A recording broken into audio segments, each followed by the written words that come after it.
नमस्कार सभी साथियों को स्वागत करता हूं सभी का इस YouTube चैनल पर जिसका नाम है स्टडी विद पीएन लोधा। साथियों, मनोविज्ञान का पेपर नंबर 53 आज हम हल कर रहे हैं। टोटल ये 100 टेस्टों की सीरीज है। तो देखिएगा, पूरे ही 30 प्रश्न बिल्कुल एग्ज़ाम लेवल के आपको इस पेपर में देखने को मिलेंगे, जो रीट एग्ज़ाम 2022 लेवल 2 और लेवल 1 के लिए बेहद ही उपयोगी रहेगा। साथ ही सेकंड ग्रेड और फर्स्ट ग्रेड की भर्ती के लिए भी ये पेपर उपयोगी है साथियों। तो चलिए शुरू करते हैं आज के इस वीडियो को। किसी भी प्रश्न में कोई कन्फ्यूज़न नहीं होना चाहिए। एक एक प्रश्न को बहुत ही सावधानीपूर्वक बनाया गया है। तो चलिए पहला प्रश्न देख लेते हैं साथ। तो आपके पहला प्रश्न है, पियाजी की कौन सी अवस्था का संबंध अमूर्त व तार्किक चिंतन से है? संवेदी पेशी अवस्था, पूर्व संक्रियात्मक अवस्था, औपचारिक संक्रियात्मक अवस्था और मूर्त संक्रियात्मक अवस्था। देखिए, पहला जो प्रश्न यहाँ पर सीधा सा पूछ रहा है कि जीन पियाजे ने अपने संज्ञानात्मक विकास में जो 4 अवस्थाओं का प्रतिपादन किया था, तो उसमें अमूर्त व तार्किक चिंतन का संबंध जिस अवस्था से है उसके बारे में आपको बताना है। संवेदी पेशी अवस्था पहली अवस्था है जो 0 से 2 वर्ष तक चलती है। इस अवस्था में बालक संवेदनाओं के माध्यम से ज्ञान को ग्रहण कर पाता है। तो यह आपका आंसर नहीं होगा। पूर्व संक्रियात्मक अवस्था में भी अमूर्त चिंतन नहीं कर पाता है। औपचारिक संक्रियात्मक अवस्था में मूर्त चिंतन कर पाता है, अमूर्त चिंतन कर पाता है, और मूर्त संक्रियात्मक अवस्था में मूर्त चिंतन कर पाता है। तो अमूर्त व तार्किक चिंतन का संबंध आपके किससे है? औपचारिक संक्रियात्मक अवस्था से। थर्ड विकल्प पहले प्रश्न में सही है। नेक्स्ट प्रश्न नंबर 2 पे आते हैं। तो दूसरा प्रश्न देखेंगे, आपके प्रश्न नंबर 2 है साथियों, किस विधि का उपयोग छोटे बच्चों व शिशुओं की समस्याओं के अध्ययन के लिए किया जाता है? साक्षात्कार विधि, निरीक्षण विधि, प्रयोगात्मक विधि और प्रश्नावली विधि। तो देखो, छोटे बच्चों के लिए और शिशुओं की समस्याओं का अध्ययन करने के लिए छोटे बच्चों से आप इंटरव्यू, साक्षात्कार तो नहीं लेंगे, ना ही प्रयोगात्मक विधि का उन पर प्रयोग करेंगे। तो दूसरा या चौथा साथियों, कौन सा विकल्प आपका प्रश्न नंबर 2 में सही उत्तर होगा? तो चलिए राइट आंसर देखते हैं। छोटे बच्चों और शिशुओं की समस्याओं का अध्ययन करने के लिए निरीक्षण विधि का प्रयोग किया जाता है। किसका उपयोग किया जाता है? निरीक्षण विधि का, कि उनका निरीक्षण करके, उनका अवलोकन करके उनकी समस्याओं का अध्ययन किया जाता है। तो सेकंड विकल्प दूसरे प्रश्न में सही है। नेक्स्ट प्रश्न नंबर 3 की ओर बढ़ेंगे। तीसरा प्रश्न है आपके, जेकब एल मोरेनो ने किस विधि का सर्वप्रथम उपयोग सामूहिक मनोबल के मापन के क्षेत्र में किया? समाज मिति विधि का, निरीक्षण विधि का, प्रयोगात्मक विधि का और प्रश्नावली विधि का। तो देखो, जेकब एल मोरेनो ने कौन सी विधि दी है? आपको जेकब एल मोरेनो का नाम सुनाते ही एक चीज़ याद आना चाहिए, समाज मिति विधि। समाज मिति विधि का प्रतिपादन जेकब एल मोरेनो के द्वारा किया गया है साथियों। अतः सामूहिक मनोबल के मापन के क्षेत्र में इन्होंने समाज मिति विधि का प्रयोग किया है। विकल्प 1 आपके प्रश्न संख्या 3 का सही उत्तर होगा। नेक्स्ट आगे बढ़ेंगे प्रश्न नंबर 4 की ओर। तो चौथा प्रश्न देखेंगे, किस अधिगम मनोवैज्ञानिक ने बाल अधिगम विकास में पुरस्कार को महत्व नहीं दिया? थॉर्नडाइक ने, पावलोव ने, स्किनर ने और एडविन आर गुथरी ने। तो साथियों, यहाँ पर ये जो 4 मनोवैज्ञानिक है, इसमें किसके द्वारा पुरस्कार को महत्व नहीं दिया गया है अधिगम विकास में साथियों? तो देखो, स्किनर ने भी पुनर्बलन का प्रयोग किया है, तो इसने भी पुरस्कार के रूप में पुनर्बलन दिया है।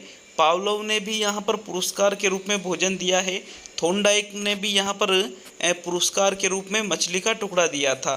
तो इन तीनों ने तो दिया है। अतः कौन सा विकल्प आपके प्रश्न नंबर 4 में सही रहेगा? चौथा विकल्प, एडविन आर गुथरी ने बाल अधिगम विकास में पुरस्कार को महत्व नहीं दिया है साथियों। तो फोर्थ विकल्प आपके फोर्थ प्रश्न में बिल्कुल सही आंसर है। नेक्स्ट प्रश्न नंबर 5 की ओर बढ़ते हैं। इसी प्रकार से आपके एग्जाम में प्रश्न पूछे जाते हैं। तो साथियों, अच्छी प्रैक्टिस करेंगे तो निश्चित रूप से आपका सिलेक्शन भी होगा। चलिए 5वां प्रश्न देखते हैं। पावलोव के सिद्धांत में अनुबंधित उद्दीपक है भोजन, लार का आना, घंटी और इनमें से सभी। तो साथियों देखो, पावलोव के सिद्धांत में उद्दीपक के 2 प्रकार है। एक तो अनुबंधित उद्दीपक होता है और एक होता है अनानुबंधित उद्दीपक। ठीक है, अनुबंधित जो उद्दीपक होता है, इसमें अनुबंधन स्थापित किया जाता है और अनानुबंधित उद्दीपक को स्वाभाविक उद्दीपक भी कहा जाता है, जो कि भोजन होता है। और जो अनुबंधित उद्दीपक है साथियों, ये होती है घंटी। तो तीसरा विकल्प आपके प्रश्न नंबर 5 का सही उत्तर होगा। पावलोव के सिद्धांत में अनुबंधित उद्दीपक क्या है? घंटी है। ठीक है, तो थर्ड विकल्प ही आपके 5वें प्रश्न का सही आंसर है। नेक्स्ट प्रश्न नंबर 6 की ओर बढ़ते हैं। चलिए 6वां प्रश्न देखेंगे। एक छात्र हिंदी कविता की आलोचनात्मक व्याख्या प्रस्तुत कर लेता है, उसका यह अधिगम व्यवहार के किस अनुक्षेत्र में रखा जा सकता है? संज्ञानात्मक अनुक्षेत्र, संज्ञानात्मक व भावात्मक अनुक्षेत्र, भावात्मक अनुक्षेत्र और भावात्मक एवं मनोगतिक अनुक्षेत्र। तो देखो, छात्र के द्वारा जो क्रिया की जा रही है उसके आधार पर आपको विकल्पों का चयन करना है। तो यहाँ पर छात्र क्या कर रहा है? कविता की, हिंदी में कोई कविता है उसकी आलोचनात्मक व्याख्या प्रस्तुत कर रहा है। तो साथियों, आलोचनात्मक व्याख्या में सिर्फ संज्ञान हो रहा है, भाव नहीं हो रहा है, ना ही मनोगतिक हो रहा है। इस प्रकार आपके दूसरा, तीसरा, चौथा विकल्प आंसर नहीं होगा। ओनली विकल्प 1 संज्ञानात्मक अनुक्षेत्र ही इसका सही उत्तर है साथियों। तो 6ठे प्रश्न में प्रथम विकल्प आपका सही रहेगा। नेक्स्ट आगे बढ़ेंगे साथियों प्रश्न संख्या 7 की ओर। चलिए 7वां प्रश्न देखेंगे। प्रश्न नंबर 7 है, अधिगम के विभिन्न सिद्धांत व्याख्या करते हैं। अधिगम के उत्पन्न एवं व्यक्त होने की व्याख्या करते हैं। कौशल अधिगम में बुद्धि के योगदान की प्रक्रिया की व्याख्या करते हैं। संज्ञान परक अधिगम में व्यक्तित्व की भूमिका की व्याख्या करते हैं, या अधिगम घटित होने में अभिप्रेरणा के महत्व की व्याख्या करते हैं। तो 7वें प्रश्न में एक बार प्रश्न को समझने की कोशिश कीजिएगा और फिर इसका सही उत्तर दीजिए साथियों। जो अधिगम के जितने भी सिद्धांत हैं ये किस चीज़ की व्याख्या करते हैं कि अधिगम कैसे उत्पन्न होता है और व्यक्त कैसे होता है, ये चीज़ अधिगम के विभिन्न सिद्धांत बताते हैं। अतः विकल्प नंबर 1 आपके प्रश्न नंबर 7 का सही उत्तर है। नेक्स्ट आगे बढ़ेंगे प्रश्न नंबर 8 की ओर। 8वां प्रश्न देखेंगे। वीडियो अच्छा लगे तो लाइक शेयर जरूर करिएगा साथियों। प्रश्न संख्या 8, ठोस वस्तुओं पर आधारित मानसिक संक्रिया के परिणाम स्वरूप समस्या समाधान पियाजे के संज्ञानात्मक विकास कौन सी अवस्था को प्रदर्शित करता है? संवेदी पेशी अवस्था, प्राक संक्रियात्मक अवस्था, मूर्त संक्रियात्मक अवस्था और औपचारिक संक्रियात्मक अवस्था। तो प्रश्न को समझोगे तो बहुत ही सरल प्रश्न लगेगा साथियों ये, लेकिन प्रश्न को आपको समझना पड़ेगा। देखो, ठोस वस्तुएं जो हैं उन पर आधारित जो हमारी मानसिक क्रियाएं होती है उनके परिणाम स्वरूप हम जो समस्या का समाधान करते हैं, तो ठोस वस्तुओं पर आधारित की बात की जा रही है, मतलब मूर्त चीज़ों पर। और मूर्त चीज़ों पर समस्या समाधान मूर्त संक्रियात्मक अवस्था में किया जाता है साथियों। तो विकल्प नंबर आपका 3 सही रहेगा प्रश्न नंबर 8 में।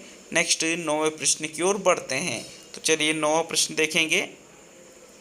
समानता, गुणवत्ता व परिणाम को भारतीय शिक्षा का दुर्गाई त्रिकोण किसने कहा था? प्रोफेसर यशपाल ने, श्री जेपी नायक ने, प्रोफेसर VKRV राव ने और श्री गिजुभाई बदेका ने।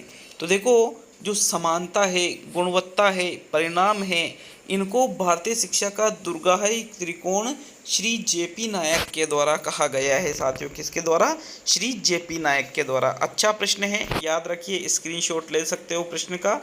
इम्पोर्टेंट प्रश्न है, हर जगह आपको नहीं मिल पाएंगे ऐसे प्रश्न। चलिए 10वां प्रश्न देख लेते हैं। आपके प्रश्न नंबर 10, निम्न में से कौन राष्ट्रीय पाठ्यचर्या की रूपरेखा 2005 के मार्गदर्शक सिद्धांतों का हिस्सा नहीं है? पहला विकल्प है ज्ञान को स्कूल के बाहर के जीवन से जोड़ना। दूसरा है पढ़ाई को रटंत प्रणाली से मुक्त करना और यह जोड़ना सुनिश्चित करना। तीसरा है स्कूली शिक्षा में नव उदारवाद की अवधारणा। और चौथा है परीक्षा को अपेक्षाकृत अधिक लचीला बनाना को विकसित करना और कक्षा की गतिविधियों से जोड़ना। तो अच्छे से देख लीजिए, प्रश्न को समझ लीजिए, आप उत्तर दे सकते हो साथियों। जो NCF 2005 है उसके मार्गदर्शक सिद्धांतों का जो हिस्सा नहीं है उसके बारे में आपसे 10वां प्रश्न पूछ रहा है। तो NCF 2005 ज्ञान को स्कूल के बाहर के जीवन से जोड़ने पर बल देता है।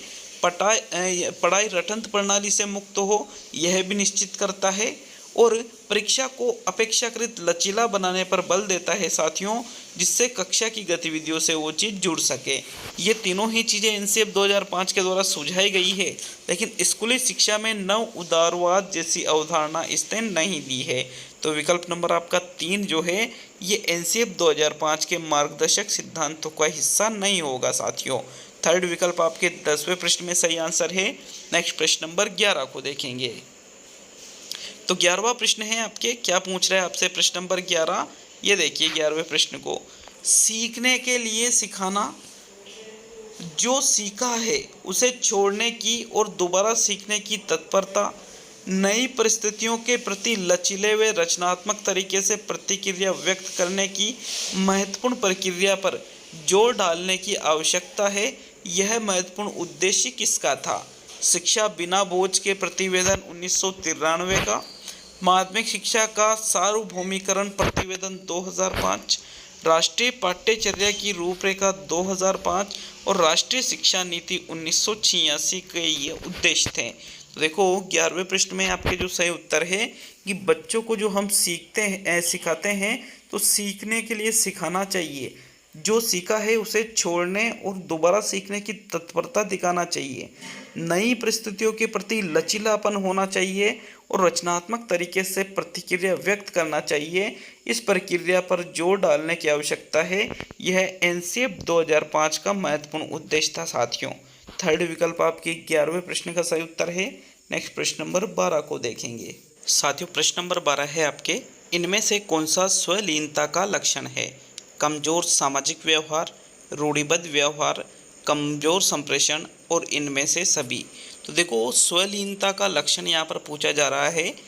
जो बच्चा स्वलीनता से ग्रस्त होता है उसका सामाजिक व्यवहार कमजोर होता है, रूढ़िबद्ध तरीके से व्यवहार करता है, अपने विचारों को आदान प्रदान करने में दिक्कत आती है, मतलब संप्रेषण भी उसका कमजोर होता है।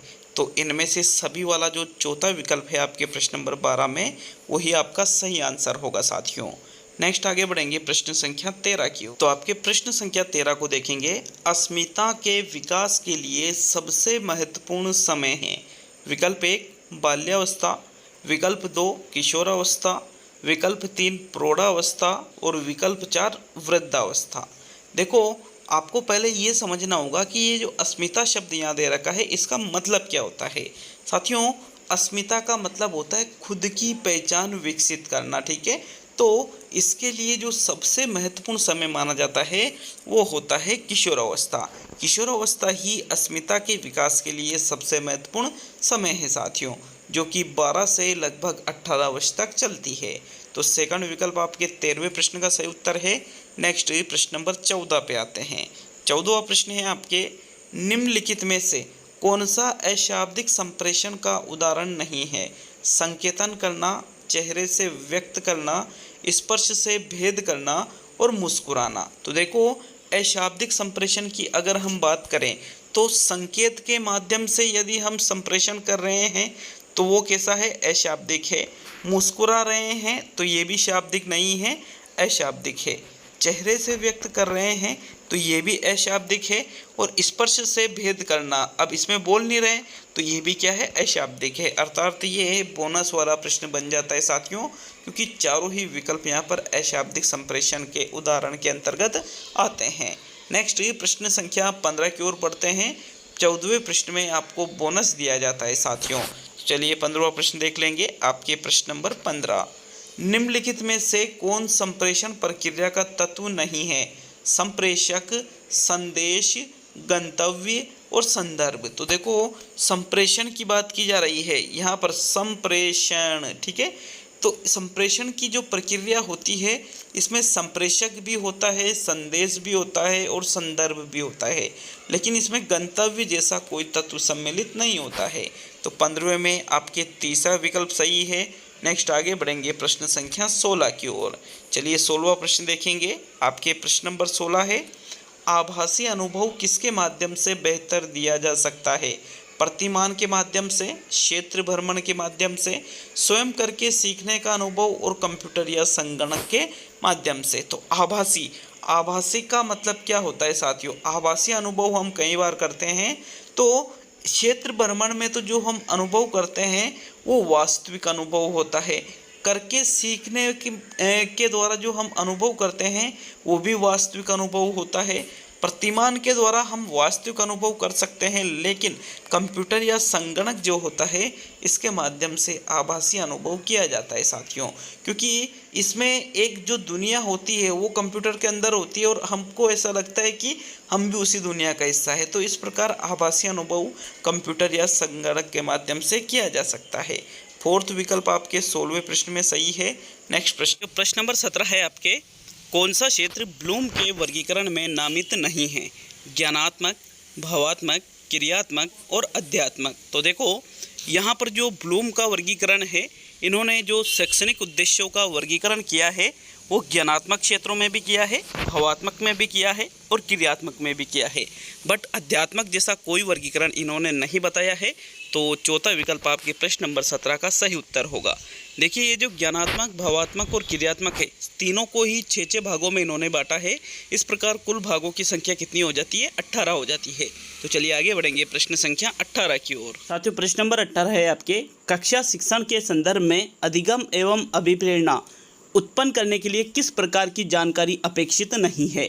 शिक्षक चर, छात्र चर, विद्यालय में सेवा के लिए स्वीकृत नियम और परिस्थितिगत चर। तो देखो प्रश्न नंबर 18 अच्छा प्रश्न है। प्रश्न को देखोगे, अच्छे तरह से समझोगे तो आसानी से प्रश्न समझ में आ जाएगा। साथियों हम बात कर रहे हैं कक्षा शिक्षण की, तो कक्षा शिक्षण में जो अधिगम होता है और जो छात्र अभिप्रेरित होते हैं, तो उन छात्रों में अभिप्रेरणा उत्पन्न करने के लिए और अधिगम करने के लिए छात्र और शिक्षक चर और परिस्थितिगत चर, ये तीनों चीज़ें तो अपेक्षित है, लेकिन विद्यालय में सेवा के लिए जो स्वीकृत नियम है ये यहाँ पर अपेक्षित नहीं है। तो विकल्प नंबर आपका 3 सही है प्रश्न नंबर 18 में।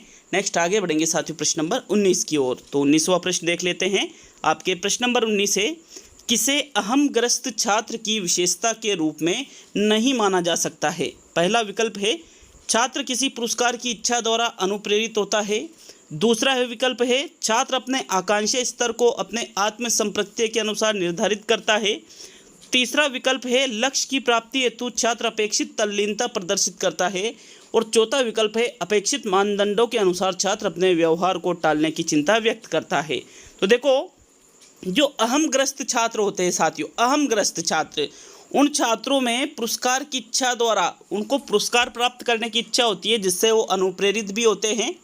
अपने आकांक्षी स्तर को अपने आत्म संप्रत्यय के अनुसार ये निर्धारित करते हैं, लेकिन यहाँ पर बात की जा रही है नहीं माना जा सकता है।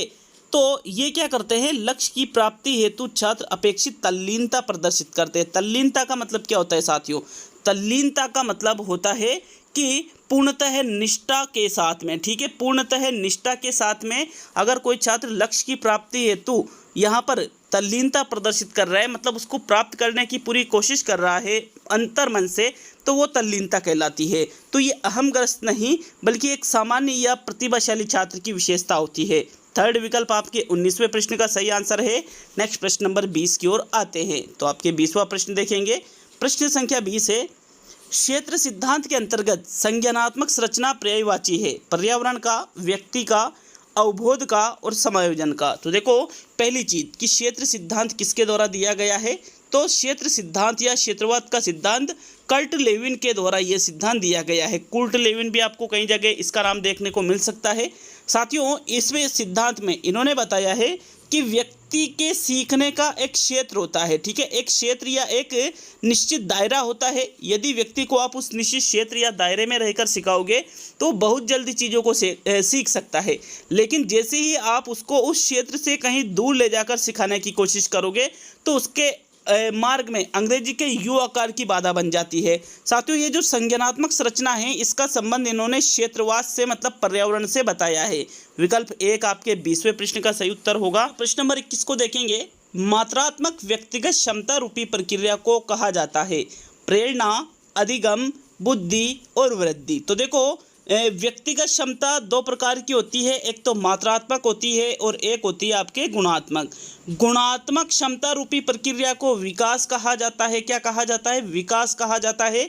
जबकि जो मात्रात्मक होती है, जैसे वजन है बच्चे का, बच्चे की हाइट है, तो ये चीज़ें मात्रात्मक व्यक्तिगत क्षमता रूपी प्रक्रिया के अंतर्गत आती है, जिसको अभिवृद्धि या वृद्धि के अंतर्गत सम्मिलित किया जाता है साथियों। 21वें प्रश्न में कौन सा विकल्प आपका सही रहेगा? चौथा विकल्प वृद्धि वाला जो है यही आपका सही आंसर होगा। चलिए नेक्स्ट प्रश्न नंबर 22 पे आते हैं। तो आपके 22वां प्रश्न क्या पूछ रहा है आपसे? आनुवांशिकता की इकाई है, क्रोमोसोम है, निषेचित अंडा है, जीन है या युग्मज है? तो बताओ प्रश्न नंबर 22 में कौन सा विकल्प सही है? इनमें से दिए गए विकल्पों में से आनुवांशिकता की इकाई क्या है साथियों? प्रश्न संख्या 22 का सही उत्तर देख लेते हैं। इसका जो सही उत्तर है, आनुवांशिकता की इकाई है जीन। किसको कहा जाता है आनुवांशिकता की इकाई? जीन को कहा जाता है। पिछली रीट में भी ये प्रश्न आ चुका है साथियों, तो मोस्ट इंपोर्टेंट क्वेश्चन है ये, क्योंकि आनुवांशिकता से संबंधित 1-2 प्रश्न हर बार आपसे पूछे जाते हैं। थर्ड विकल्प 22वें प्रश्न में सही है। नेक्स्ट आगे बढ़ेंगे साथियों प्रश्न नंबर 23 की ओर। 23वां प्रश्न देखते हैं। रिक्त स्थान है जिसकी आपको पूर्ति करनी है। ने पहली बार भावनात्मक बुद्धि परिभाषित की थी? गार्डनर व स्टर्नबर्ग ने, डेनियल गोलमैन ने, डेना जोहर ने और सेलोवी एवं मेयर ने। तो देखो यहाँ पर भावनात्मक बुद्धि का जनक किसको कहा जाता है? याद रखिएगा साथियों, जब पूछे भावनात्मक बुद्धि का जनक किसको कहा जाता है तो आपका उत्तर रहेगा डेनियल गोलमैन। लेकिन अगर प्रश्न में पूछे कि सबसे पहले भावनात्मक बुद्धि के बारे में किसने बताया था, तो फिर आपका उत्तर रहेगा सेलोवी एवं मेयर के द्वारा सबसे पहले भावनात्मक बुद्धि के बारे में बताया गया था। लेकिन उसके बाद में डेनियल गोलमैन ने एक पुस्तक लिखी थी साथियों, इमोशनल इंटेलिजेंस नाम से। उस पुस्तक में इन्होंने भावनात्मक बुद्धि का विस्तृत विवरण प्रस्तुत किया था, इसलिए डेनियल गोलमैन को भावनात्मक बुद्धि का जनक कहते हैं। लेकिन यहाँ जनक नहीं पूछ रहा है, इसलिए सेलोवी एवं मेयर इसका बिल्कुल सही उत्तर होगा प्रश्न नंबर 23 में, फोर्थ विकल्प। नेक्स्ट 24वें प्रश्न को देखते हैं। तो आपके 24वां प्रश्न है, रक्षा युक्तियां हैं, सामाजिक प्रक्रिया है, अहम सुरक्षात्मक युक्तियां हैं, परामर्श प्रक्रिया है और संवेगात्मक प्रक्रिया है। तो देखो रक्षात्मक युक्तियों का प्रयोग हम समायोजन के लिए करते हैं। किसके लिए करते हैं? समायोजित होने के लिए या समायोजन के लिए हम रक्षात्मक युक्तियों का प्रयोग करते हैं साथियों। जैसे हमारे सामने कोई ऐसी परिस्थिति आ जाए जिसमें हम समायोजित नहीं हो पाते हैं, तो उस परिस्थिति का सामना करने के लिए हम रक्षात्मक युक्तियों का प्रयोग करते हैं, ताकि स्वयं को उस जगह के अनुसार, उस समय के अनुसार, उस वातावरण के अनुसार, उस स्थान के अनुसार समायोजित कर सके। इनको अहम सुरक्षात्मक युक्तियों के नाम से जाना जाता है। जैसे आपने देखा होगा दमन है, आपने सुना होगा शमन है, द्विवा स्वप्न है, युक्तिकरण है, प्रक्षेपण है, तादात्मीकरण है, औचित्य स्थापन है। ये सारी चीज़ें अहम सुरक्षात्मक युक्तियों के अंतर्गत ही आती है। तो नेक्स्ट 25वें प्रश्न की ओर बढ़ते हैं। 24वें प्रश्न में आपके दूसरा विकल्प बिल्कुल सही है साथियों। तो चलिए देखते हैं आपके प्रश्न नंबर 25 को। देखो 25वां प्रश्न है आपके, इनमें से कौन सा सूक्ष्म चलन कौशल का उदाहरण है? लिखना, चलना, दौड़ना और कूदना। साथियों यहाँ पर एक तो सूक्ष्म चलन कौशल होता है और एक होता है वृहद चलन कौशल। सूक्ष्म का मतलब छोटे से लिया जाता है, तो जो चीज़ें हम छोटे छोटे रूप में करते हैं वो सूक्ष्म चलन कौशल के अंतर्गत आ जाती है। जैसे लिखना है, मुस्कुराना है, ये चीज़ें किसके अंतर्गत आती है? सूक्ष्म चलन कौशल के अंतर्गत। चलना, कूदना, दौड़ना, ये वृहद चलन कौशल के अंतर्गत आ जाती है। तो इस प्रकार 25वें प्रश्न में आपके लिखना वाला जो प्रथम विकल्प है यही आपका सही उत्तर होगा साथियों। तो प्रश्न संख्या 25 में आपके लिखना प्रथम विकल्प बिल्कुल सही है। नेक्स्ट आगे बढ़ेंगे प्रश्न नंबर 26 की ओर। वीडियो अच्छा लगे तो वीडियो को लाइक अवश्य करें और चैनल पर नए हों तो चैनल को सब्सक्राइब करके बेल आइकन ऑन कर ले साथियों। लाल वाला बटन दिख रहा है ना, ये सब्सक्राइब वाला, इसको जरूर प्रेस करें और बेल आइकन ऑन करोगे तो प्रत्येक वीडियो का नोटिफिकेशन आप तक पहुंच जाएगा। जो वीडियो में डालता हूं उसका प्रत्येक वीडियो का नोटिफिकेशन आप तक पहुंच जाएगा साथियों। तो चलिए देख लेते हैं प्रश्न नंबर 26 को। प्रश्न संख्या 26 है आपके, वृद्धि एवं विकास के संदर्भ में निम्न में से क्या सही है? सही कथन का चुनाव आपको करना है वृद्धि एवं विकास के संदर्भ में। पहला विकल्प है, दोनों का प्रत्यक्ष रूप से मापन किया जा सकता है।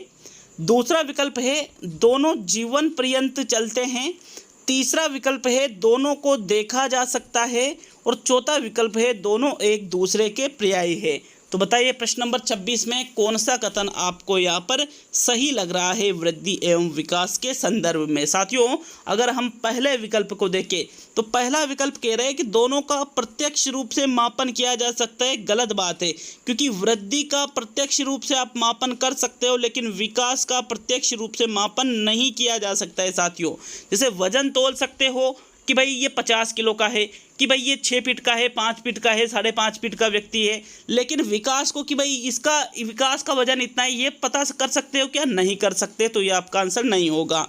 दोनों जीवन पर्यंत चलते हैं, गलत बात है साथियों। विकास तो जीवन पर्यंत चलता है लेकिन जो वृद्धि होती है ये जीवन पर्यंत नहीं चलती है, बल्कि ये एक निश्चित समय तक चलने वाली प्रक्रिया है साथियों।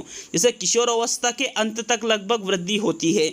तो विकल्प नंबर आपका जो 2 है ये भी आपका आंसर नहीं है। तीसरा है दोनों को देखा जा सकता है, गलत बात है। आप वृद्धि को देख सकते हो, विकास को नहीं देख सकते हो साथियों। विकास को नहीं देखा जा सकता है। जैसे आप देख सकते हो कि यह मोटा है, यह पतला है, यह लंबा है, यह छोटा है, लेकिन आप ये नहीं देख सकते कि इसका नैतिक विकास कैसा है, इसका सामाजिक विकास कैसा है, इसका मानसिक विकास कैसा है।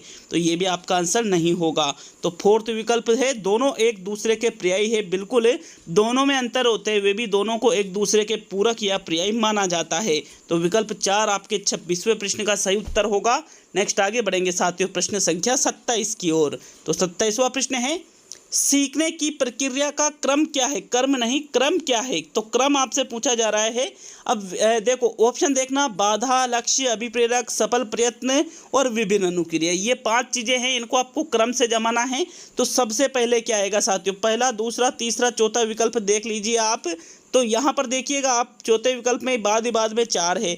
तो सबसे पहले व्यक्ति क्या करता है? क्या सबसे पहले सफल प्रयत्न कर लेता है? जी नहीं कर पाता है।